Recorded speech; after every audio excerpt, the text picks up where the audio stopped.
The Money School proudly presents Story Time with Sammy Rabbit's All-Star Readers. Today's All-Star Reader is Patty Covarrubias Williams of Orange County, California. Welcome, Patty. Hi, everyone. My name is Patty Covarrubias, and I am the Director of Corporate Philanthropy at CHOC Foundation, and CHOC is the Children's Hospital of Orange County. And I am so excited to be reading with you today. And today we're going to read The Hard Times Jar by Ethel Footman Smothers. So I hope you enjoy. Emma rolled belly flat, chocolate brown feet stuck up over pots and pans. Once upon a time, she scribbled in thick black letters. She dabbed the pencil on her tongue. Emma Jean. Mama's voice found her on the porch behind the moving in boxes. Emma wiggled her big toe. She needed just one more minute. Emma Jean Turner, Mama yelled, her raised voice squeaking. You keeping an eye on the little ones? Don't let me have to hide that paper and pencil. That was the last thing Emma wanted. The Turners were migrant workers and followed the crops. String beans that hung like long green fingers, tomatoes red and ripe. Money was scarce. Scarcer than hen's teeth, Daddy said. That meant no extras. No store-bought books. Emma had to make her own. She needed her paper and pencil. I know where they are, Emma called before Mama could make good her warning. She knew exactly where they were, but Emma checked the cardboard box just to make sure. Baby Hannah napped without a wriggle. Robert Earl galloped on his stick pony. Emma leaned on the crook of her arm. Thick black letters formed words on brown paper, words from pictures that floated through her mind like lazy clouds over the apple orchard. Lizzie the lizard had to fan the green pea soup until it got cool, she wrote on a piece of grocery bag. It smelled so good she licked the pot clean, ate the whole thing. Then she got, Emma thought for a while, got pukey green sick, she said out loud. Robert Earl rode by on his stick pony. I like your stories, he laughed. They sound yucky. Emma smiled. She liked them too. She'd keep them always forever. Emma fastened the brown pages with safety pins.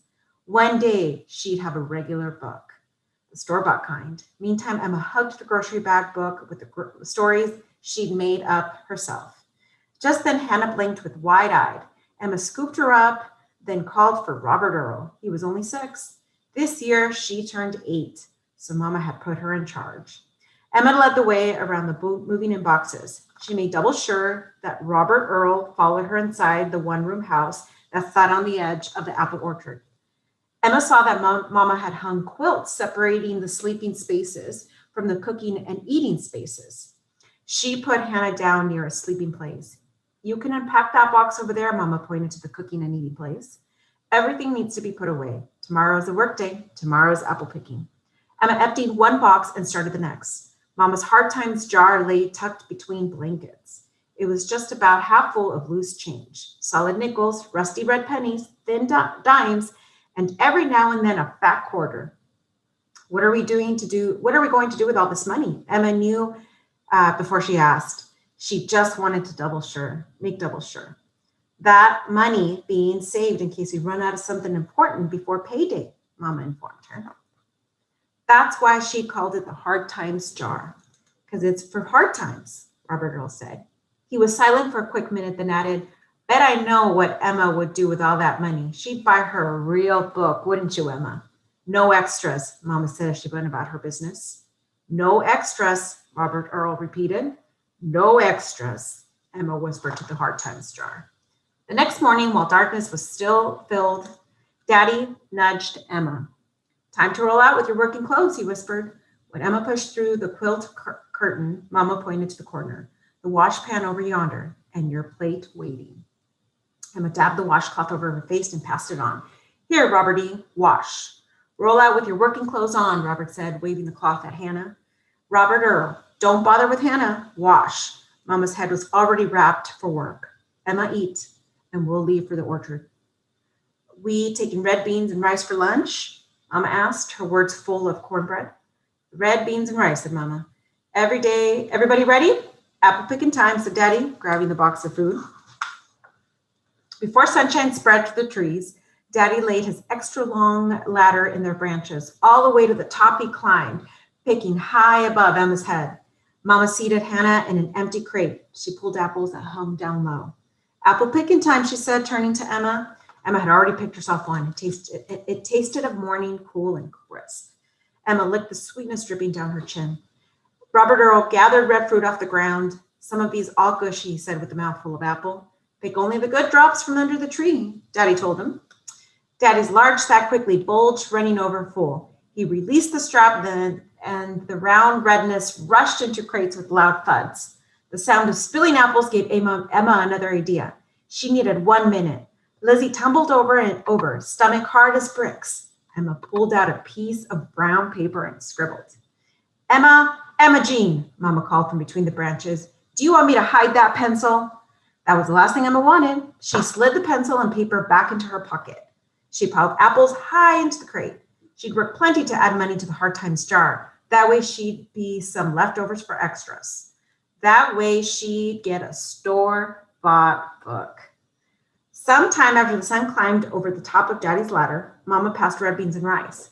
Emma sat her tin plate down and scribbled. All the other lizards around Lizzie, they got pukey green sick too, she wrote in between mouthfuls. And that's why lizards are green instead of brown. Emma dabbed the pencil on her tongue. The end, she finished.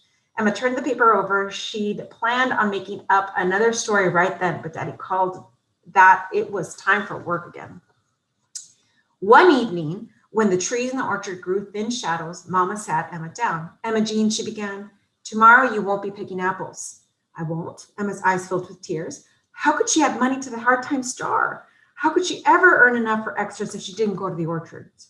I have to, Emma cried. I'm sorry, Mama told her, but you'll be going to school.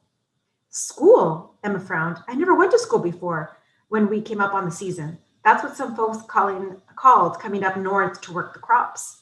Why can't I just wait until we get back to Florida? Please, Emma begged. I know how you feel. You're 8 now. You shouldn't be missing any school, Mama said, hugging Emma's shoulders. The very next morning, Emma stood at the end of the dirt road. Her stomach felt all squiggly. You'll be fine, Mama told her as the bus drove up. But she didn't feel fine. She wished she was back at the orchard at the bus stop in front of the red brick school. You must be Emma, a lady said, meeting her at the door. Yes, ma'am, Emma nodded. I'm Miss Miller, the 3rd grade teacher, she said, her lips curving into a smile. Emma looked down and watched her foot move back and forth. She didn't like being 8 anymore, and she didn't like Pennsylvania either. You'll like my classroom, Miss Miller assured her. We have lots of girls and boys your age. Miss Miller's face reminded Emma of buttermilk, all creamy and white. Come along, she took Emma's hand. Let's go in. Emma walked into the 3rd grade room. There were lots of boys and girls, just like Miss Miller had said, but none were chocolate brown like her. They all looked like Miss Miller. Emma's stomach felt squiggly. She had never gone to school with people Miss Miller's color. Down south, it was not allowed. Down south, it was against the law. Emma, Miss Miller said, let me show you around. Miss Miller led the way. Her hair was rolled at the back like a tight donut. This is our coat room, she said to Emma. And that is, she pulled back a curtain to another room, our library. Emma's eyes grew larger than quarters. Books, walls and walls of books. From the floor halfway to the ceilings, books, the store-bought kind. You may read any of these books, Miss Miller told her. None can be taken home, she cautioned, but you are free to read as much as you want during activity period. Honest, Emma asked. Honest, Miss Miller promised.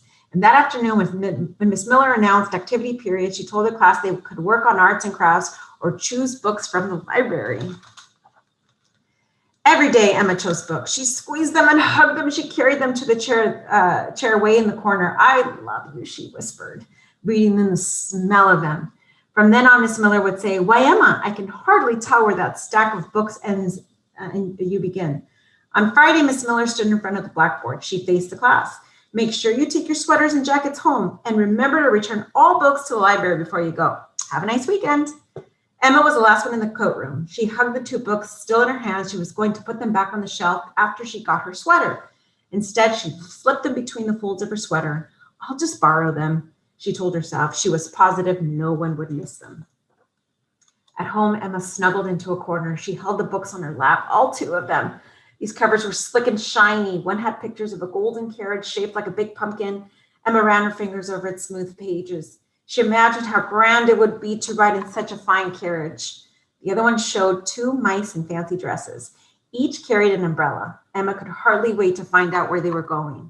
That night, she had read She read beneath her sleeping cot.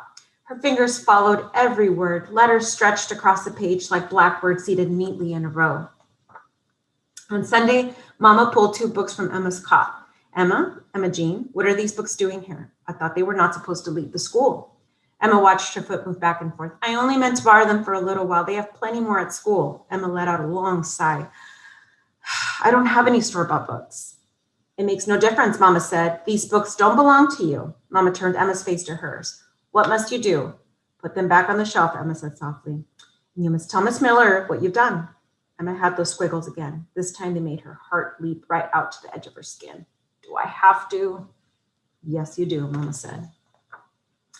Monday morning, Emma missed recess. She stood in front of Miss Miller's desk. Her stomach had the squiggles.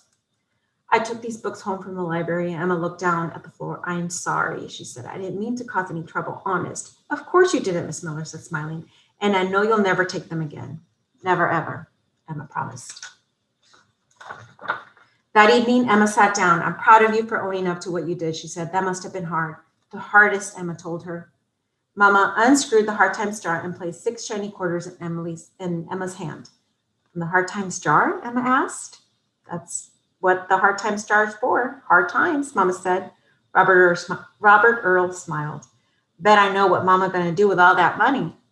Emma squeezed the quarters. She knew, and they would be the store-bought kind. The end. How exciting, a brand new book for her. Well, I hope you enjoyed, and I hope to see you all again, and keep reading. Bye. Until our next Sammy Rabbit All-Star Reading Experience, this is Sam the Money Man, wishing you a Sammy-rific day.